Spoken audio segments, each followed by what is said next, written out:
আরে প্রতাপ দা যে, প্রতাপ দা, এদিকে আসুন রে, শুনে যান।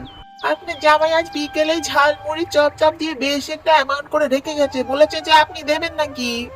কি বলছো ভাই? আমার তো মাথায় হাত, জামাই কিনা বাকি সদাই করছে।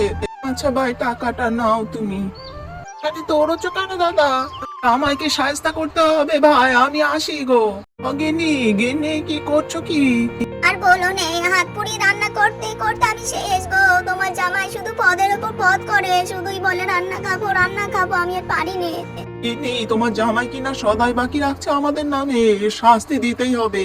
মা, রাতের খাবারটাও কিন্তু জমে গেছে। বলছিলাম যে আপনাদের ওই দলিলপত্রের ব্যাপারে কোনো সমস্যা থাকলে বলবেন, আমি মিটিয়ে দেবো কিন্তু। হ্যাঁ, এই কুচি করেছে তোর মতো জামাই, হারামজাদা, তুই দাঁড়া, হ্যাঁ, ঝেঁটাটা তোর নিয়ে মতো তোকে আমি জামাই দরকার পিটিয়ে নেই, শায়েস্তা দাঁড়া করে তুই, নিই। তোকে পিটিয়ে। তোমাদের জামাইকে মারছো? শোন, এবার তোকেও ঝেঁটিয়ে বিদায় করবো।